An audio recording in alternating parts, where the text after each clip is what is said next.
வசந்தம் தொலைக்காட்சி நேயர்கள் அனைவருக்கும் இனிய காலை வந்தனங்கள். இன்று 2018 9ஆம் மாதம் 24ஆம் திங்கட்கிழமை. அன்பார்ந்த புண்ணியவர்களே, சகோதரர்களே, நீங்கள் காலையிலே எழும்பிவிட்டு கொஞ்சம் சற்று வீட்டு வாசலுக்கு போய் பாருங்கள். இயற்கை எப்படியாக இருக்கிறது, ஒரு அழகாக இருக்கின்றன. பறவைகளின் கீதம், அதே போன்று பச்சை அந்த புட்களையிலே ஒரு மணி அந்த இருக்கின்ற நீரை நீங்கள் பார்த்தாலும் உங்களுக்கு சந்தோஷப்பட ஒரு அழகான ஒரு இயற்கையை பார்க்கக்கூடியதாக இருக்கும்.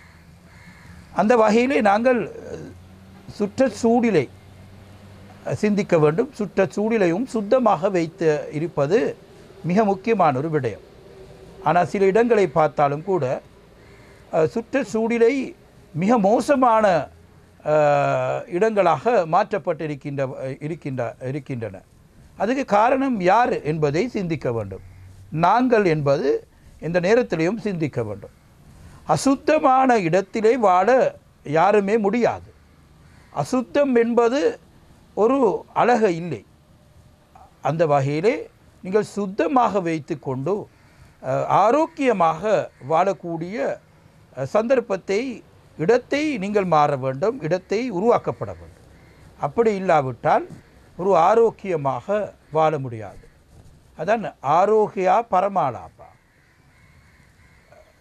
நோயற்ற வாழ்க்கை தான் சிந்திக்க வேண்டும். அப்படியாக சிந்தித்தால் ஒரு சிறந்த மனிதராக வாழ முடியும். அப்படி என்று நீங்கள் சிந்திப்போமாக இருந்தால் சிறந்த மனிதராக வாழக்கூடிய வாய்ப்பு கிடைக்கும். அந்த வகையிலே நீங்கள் இப்படி சிந்தித்த ஒரு மனிதராக நன்றாக வாழ வேண்டும். அது சிலர்கள் அப்படி சிந்திக்கவில்லை. அவங்களோட பொருட்களை அந்த இல்லாத பொருட்களையும் மாத்திரமல்ல, ஏனைய நாங்கள் வீசப்படைக்கின்ற ஒரு நல்ல மனப்பாங்க இல்லாமல் அந்த கெட்ட மனப்பாங்கத்தை உருவாக்கப்பட்டிருக்கு. அவங்களோட குப்பைகளை மற்ற பொது இடங்களுக்கு வீசப்பட்டு அந்த குப்பைகளை வீசப்பட்ட ஒரு நல்ல இல்லாத ஒரு காரியத்தை செய்யவர்களையும் எமது நாட்டில் இருக்கின்றார்கள். அது ஒரு அழகான ஒரு செயற்பாடு அல்ல. நீங்கள் சிந்திக்க வேண்டும். நானும் போல தான் மற்றவர்களையும் வாழ வேண்டும். நீங்கள் உங்கள் வீட்டு வாசலை சுத்தமாக வைத்து கொண்டு உங்களுடைய குப்பைகளை மற்ற இடங்களுக்கு வீசப்பட்டாலும் கூட அந்த அவர்களுக்கு வாழ முடியாது, பக்கத்தில் இருக்கவர்களுக்கு வாழ முடியாது. அயலவர்களை பற்றி நாங்கள் அதிகமாக சிந்திக்க வேண்டும். நானும் வாழ வேண்டும், மற்றவர்களும் வாழ வேண்டும் என்று மிக அக்கறையோடு நீங்கள் வாழ வேண்டும். அப்படி என்று சிந்தித்து இன்றைய நாள் நான் கூறப்பட்ட விடயத்தை அதிகமாக சிந்தித்து இன்றைய நாள் உங்கள் அனைவருக்கும் சந்தோஷமான நாளாக அமைய வேண்டும் என பிரார்த்தனை தெரிவித்துக் கொண்டு உங்களிடமிருந்து விடைபெறுகின்றேன். நன்றி, வணக்கம். ஓம் யாசா பத்மாசனஸ்தாம் விபுலகடிதடீம் பத்மவத்ராஜதாட்சீம் கம்பீரா வர்த்தனாபிஸ்தனபர்ணமிதாம் சுப்ரவஸ்ரோக்தரியாம் லக்ஷ்மீம் திவ்யைர்கஜேந்திரைர்மணிகணகஜிதை ஸ்நாபிதா கேமகும்பைः நித்யம் சா பத்மகஸ்தா மம வசதி கிருகே சர்வ மாங்கல்யயுக்தாம். வசந்தம் தொலைக்காட்சி நேயர்கள் அனைவருக்கும் இனிய காலை வணக்கங்கள். இன்று மலர்ந்திருக்கின்ற இன்றைய நாள் நம் எல்லோருக்கும் நல்ல நாளாக அமைந்து வாழ்விலே நாம் அடைய வேண்டிய எல்லா விதமான சிறப்புகளும் நமக்கு கிடைப்பதற்கு இறைவனுடைய பரிபூர்ணமான திருவருளையெல்லாம் வேண்டி நாம் இறை வழிபாடுகளிலே ஈடுபட வேண்டும். பொதுவாக இந்துவாக பிறந்த ஒவ்வொருவருக்கும் 5 கடமைகள் இருக்கின்றன. அன்றாடம் செய்கின்றதாகிய பஞ்ச யஜ்ஞம் என்று சொல்வார்கள். இந்த 5 கடமைகளையும் சரிவர நாம் செய்கின்ற பொழுது இறை அருளும் இறை சக்தியும் நமக்கு சேர்ந்து வந்து வாழ்விலே சிறப்பை தருமாம். இந்த 5 வழிபாடுகள் பஞ்ச யஜ்ஞங்கள், பிரம்ம யஜ்ஞம், தேவ யஜ்ஞம், பூத யஜ்ஞம், மானுஷ யஜ்ஞம், பிதுர் யஜ்ஞம் என்று இந்த பஞ்ச யஜ்ஞங்களை குறிப்பிட்டார்கள். இறைவனுக்கு நாம் அன்றாடம் வழிபாடு செய்வது, அதேபோல ஏழை எளியவர்களுக்கு நாம் நம்மால் முடிந்த உதவிகளை செய்வது, நம்மை பெற்ற தாய் தந்தையர்கள் மறைந்த பின்பு அந்த பிதர்களுக்கு உரிய வணக்கங்களை செய்வது, வாயில்லாத ஜீவன்களுக்கு நம்மால் முடிந்த உணவுகளை கொடுப்பது, இவ்வாறு ஒவ்வொரு நாளும் இந்த அன்றாடம் இந்த 5 கடமைகள், இதை பஞ்ச யஜ்ஞம் என்று சொல்வார்கள். இவற்றையெல்லாம் நாம் சரிவர கடைப்பிடிக்கின்ற பொழுது நம் வாழ்விலே நமக்கு எல்லா விதமான சிறப்புகளும் நம்மை தேடி வருமாம். திருமூலர் அழகாக சொன்னார், யாவர்க்குமாம் உண்ணும் போது ஒரு கைப்பிடி, யாவர்க்குமாம் இறைவருக்கோர் பச்சிலை என்றார். முதலிலே யாவர்க்குமாம் இறைவருக்கோர் பச்சிலை, யாவர்க்குமாம் பசிவினிற்கோர் வாயுரை, யாவர்க்குமாம் உண்ணும்போது ஒரு கைப்பிடி, யாவர்க்குமாம் பிறர்க்கு இன்னுரை தானே என்றார். நாம் இறைவனுக்கு பெரும் பணம் செலவு செய்து மலர்களை சாத்த வேண்டிய முடியாவிட்டாலும் பச்சிலைகள், பில்வம், துளசி, அருகு, பொன்னொச்சி போன்ற இந்த பச்சிலைகளை இறைவனுக்கு, யாவர்க்குமாம் இறைவருக்கு ஒரு பச்சிலை, அந்த இறைவனுக்கு நமக்கு பூ கிடைக்காவிட்டால் அந்த மலர்களுடைய செடிகளுடைய இலைகளை, பச்சிலைகளை பறித்து சென்று சாத்தினாலே அது ஒரு பெரிய புண்ணியமாகிறது.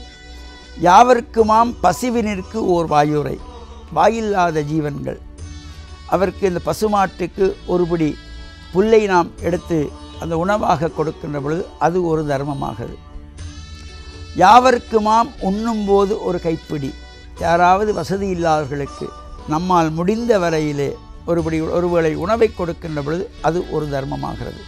அதுவும் நமக்கு முடியாவிட்டாலும், இறைவனுக்கு பச்சிலை சாத்த முடியாவிட்டாலும், பசுவிற்கு புல்லு கொடுக்க முடியாவிட்டாலும், யாருக்காவது தானம் செய்ய முடியாவிட்டாலும், யாவருக்குமாம் பிறர்க்கு இன் உரை தானே, பிறரோடு நாம் பேசுகின்ற பொழுது இனிய வார்த்தைகள், பிறர் மனம் நோகாத வண்ணம் நாம் அன்பாக பேசினாலே, கனிவாக பேசினாலே அது ஒரு பெரிய தர்மமாகிறதாம். இவ்வாறு நமக்கு இந்த 5 கடமைகளை நாம் அன்றாடம் செய்கின்ற பொழுது நம்மை நாடி வருகின்ற துன்பங்கள், சோகங்கள் எல்லாம் விலகிச் செல்லுமா. நாம் இறைவன் மீது அன்பு செலுத்தி இறைவனை நான் அன்பின் மூலமாக இறை வழிபாடுகளை செய்கின்ற பொழுது இந்த 5 கடமைகளையும் நாம் செய்து கொண்டு வருகின்ற பொழுது இறைவனுடைய பரிபூர்ணமான திருவருளினாலே நமக்கு வர இருக்கின்ற சங்கடங்களெல்லாம் விலகி வாழ்வில் நாம் எல்லா விதமான சிறப்புகளையும் பெற்று இறைவனுடைய திருவருளினாலே மண்ணிலே நல்ல வண்ணம் வாழ்வதற்கு இந்த இறையருள் நமக்கு வந்து சேருமாம். எனவே நம்மால் முடிந்த வரையில் நாம் இறைவனுக்கு பச்சிலை சாத்தி, முடிந்த வரையிலே பசுவிற்கு ஒரு வாயுரையாக ஒரு பொடி புல்லை எடுத்து கொடுத்து, வசதியில்லாதவர்களுக்கு நம்மால் முடிந்த தான தர்மங்களை செய்து, பிறருக்கு இனிய வார்த்தைகள், கனிவான வார்த்தைகள், அன்பான வார்த்தைகள், யாராவது நமக்கு கஷ்டமண்டு வருகின்ற பொழுது கூட அவர்களை இனிமையான வார்த்தையினாலே நாம் பேசுகின்ற பொழுதே அது பெரிய தர்மமாகலாம். இவ்வாறு நாங்கள் தர்மங்களை செய்து இறையருளை பெற்று மண்ணில் நல்ல வண்ணம் வாழ வசந்தம் தொலைக்காட்சி நேயர்கள் அனைவருக்கும் சர்வதேச இந்து மத குருபீடத்தின் சார்பில் நல்லாசிகளை கூறிக்கொள்வதில் மனமகிழ்வு கொள்கிறோம். சர்வே ஜனாக சுகினோ பவந்து, சமஸ்த சன்மங்களானி சந்து. சுபம். பிஸ்மில்லாஹிர் ரஹ்மானிர் ரஹீம். அல்ஹம்துலில்லாஹி ரப்பில் ஆலமீன். வஸ்ஸலாத்து வஸ்ஸலாமு அலா ரசூலில்லாஹ் வ அலா ஆலிஹி வஸஹ்பிஹி வ மன் தபியஹும் பி இஹ்சானின் இலா யௌமித்தீன். அம்மா பாத். வசந்தன் டிவியின் ஆராதனை நேர்களே, அஸ்ஸலாமு அலைக்கும் வரஹ்மத்துல்லாஹி வபரகாத்துஹு. நாம் இன்று செப்டம்பர் மாதம் 24ஆம் திகதியில் காலடி எடுத்து வைத்திருக்கின்றோம். அல்லாஹ் தஆலாவுடைய தூதர் ஸல்லல்லாஹு அலைஹி வஸல்லம் அவர்கள் குறிப்பிட்டுள்ளார்கள், யார் நல்ல நடத்தைகள் யாரிடத்தில் காணப்படுகின்றதோ அவர்தான் முழுமையாக ஈமான் கொண்டிருக்கின்றார். அதே போன்று உங்களுடைய மனைவிடத்தில் யார் சிறந்தவரோ அவர்தான் சிறந்தவராகவும் கருதப்படுவார் என்று அல்லாஹ்வுடைய தூதர் ஸல்லல்லாஹு அலைஹி வஸல்லம் அவர்கள் குறிப்பிட்டுள்ளார்கள். அல்லாஹ்வுடைய தூதர் ஸல்லல்லாஹு அலைஹி வஸல்லம் அவர்கள் இன்னும் ஒரு இடத்தில் சொல்கின்றார்கள், யார் விளையாட்டுக்கேனும் பொய் பேசாமல் இருக்கின்றாரோ அவருக்கு நான் சுவனத்தின் நடுப்பகுதியில் ஒரு வீட்டை பெற்றுக் கொடுப்பேன் என்று சொன்னார்கள். அதேபோன்று யார் விதண்டாவாதம் புரிவதிலிருந்து தவிர்ந்து கொள்கின்றாரோ அவருக்கு சுவனத்தின் தாழ் பகுதியில் ஒரு வீட்டை பெற்றுக் கொடுப்பேன் என்று குறிப்பிட்டுள்ளார்கள். மிக முக்கியமாக அந்த ஹதீஸில் அவர்கள் குறிப்பிடுகின்றார்கள், யாரிடத்தில் நல்ல பண்பாடுகள் நல்ல குணங்கள் இருக்கின்றனோ அவருக்கு சுவனத்தின் உயர்ந்த பகுதியில் நான் ஒரு வீட்டை பெற்றுக் கொடுப்பதற்கு பொறுப்பேற்கின்றேன் என்று சொன்னார்கள். எனவே இதிலிருந்து நாங்கள் விளங்கிக் கொள்வது, உண்மையில் எங்களிடத்தில் நல்ல பண்பாடுகள் சிறந்த பண்புகள் சிறந்த குணங்கள் இருக்க வேண்டும். நாங்கள் நல்ல பண்பாடுடைய மனிதர்களாக நாங்கள் இருக்க வேண்டும் என்று அல்லாஹ்வுடைய தூதர் ஸல்லல்லாஹு அலைஹி வஸல்லம் அவர்கள் சுட்டிக்காட்டுகின்றார்கள். அதேபோன்று யார் தங்களுடைய மனைவிமாரிடத்தில் சிறந்தவராக இருக்கின்றாரோ அவர்தான் சிறந்தவர் என்றும் குறிப்பிடுகின்றார். உண்மையில் நாம் எங்களுடைய குடும்பத்தில் நல்ல மனிதர்களாக இருப்பதுதான் மிக கடினம். ஏனைய மனிதர்களோடு நாங்கள் பழகுகின்ற ஏனைய நபர்களோடு நல்ல மனிதர்களாக நல்ல குணங்களை காட்டுவதற்கு மிக கடினமல்ல. காரணம், அவர்களோடு நாங்கள் எமது தேவைக்காக பழகின்றோம். சிறிது காலமே அவர்களோடு நாங்கள் வாழ்கின்றோம். அந்த நேரத்தில் எங்களுடைய நல்ல பண்பாடுகளை அவர்களுக்கு காட்ட முடியும். அதனால் அவர்கள் எங்களை நல்லவர்கள் என்று சொல்வார்கள். மாற்றமாக எமது குடும்பத்தில் நாங்கள் வாழ்கின்ற பொழுது எமது மனைவிமார்கள் எமது பிள்ளைகள் எமது உறவினர்கள் அனைவரிடத்திலும் நாங்கள் அதிக நேரங்களை செலவிட வேண்டியிருக்கின்றது. எந்த சந்தர்ப்பத்திலும் நாங்கள் நல்லவராக இருக்கின்ற பொழுதுதான் அந்த மனிதர் சிறந்த மனிதராக இருக்கின்றார். எனவே தான் ரசூல் ஸல்லல்லாஹு அலைஹி வஸல்லம் சொன்னார்கள், உங்களுடைய மனைவிமாரிடத்தில் யார் சிறந்தவரோ அவர்தான் சிறந்தவர் என குறிப்பிடுகின்றார். உண்மையில் இமாம் மௌலானா மௌதூதி ரஹ்மஹுல்லாஹ் அவர்கள் ஒரு கருத்தை சொன்னார்கள். அந்த கருத்து எவ்வாறென்றால், உண்மையில் ஒரு மனிதன் ஒரு தெளிவான ஒரு ஆறு இருக்கின்றது. அந்த ஆற்றில் மேலோட்டமாக பார்க்கின்ற பொழுது அந்த நீர் கலங்கமற்ற தூய்மையான நீராக இருக்கின்றது.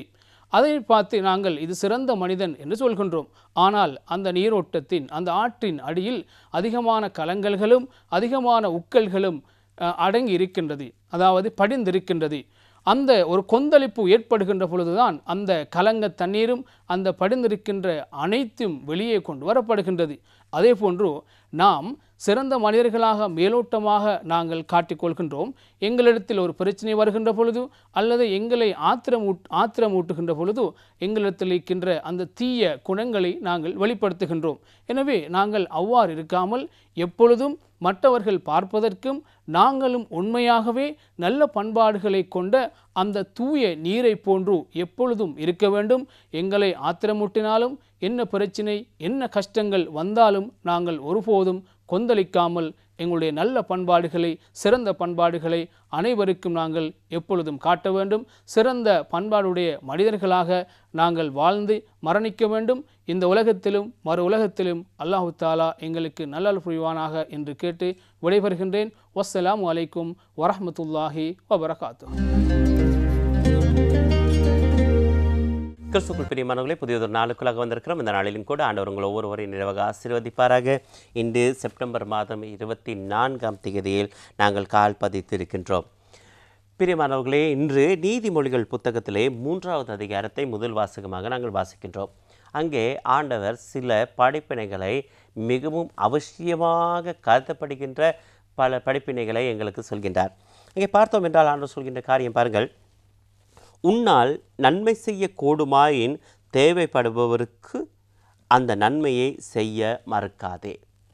அடுத்த வசனம், அடுத்திருப்பார் உன்னிடம் கேட்கும் பொருளை நீ வைத்து கொண்டே போய் வா நாளைக்கு தருகிறேன் என்று சொல்லாதே. அடுத்திருப்பவருக்கு தீங்கிழைக்க திட்டம் தீட்டாதே. எனக்கு அருமையானவர்களே, இந்த படிமுறைகள் இந்த வாழ்க்கைக்கு தேவையான விடயங்கள் எங்கள் மத்தியிலே கொஞ்சம் கொஞ்சமாக குறைந்து போவதனால்தான் எனக்கு அருமையானவர்களே நாங்கள் ஒரு சகோதரத்துவத்தோடு வாழ எங்களால் முடிவதில்லை. நன்றாக யோசித்து பாருங்கள். ஒரு இன்றிலிருந்து ஒரு 25 வருடங்களுக்கு முன்னால், ஒரு 20 வருடங்களுக்கு முன்னால் எங்களுடைய வாழ்க்கை எப்படிப்பட்ட வாழ்க்கையாக இருந்தது?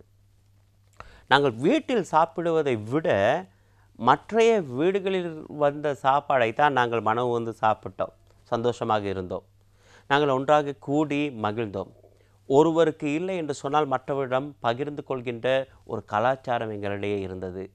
எங்கள் வீட்டிலே அன்றைய நாளிலே இந்த விடயம் சமைக்காவிட்டால் அந்த வீட்டில் சமைத்தால் அதை கொண்டு வந்து சாப்பிடுகின்ற அந்த பழக்கம் எங்கள் மத்தியிலே இருந்தது. ஆனால் இது அனைத்தும் எங்களை விட்டு விலகிவிட்டது.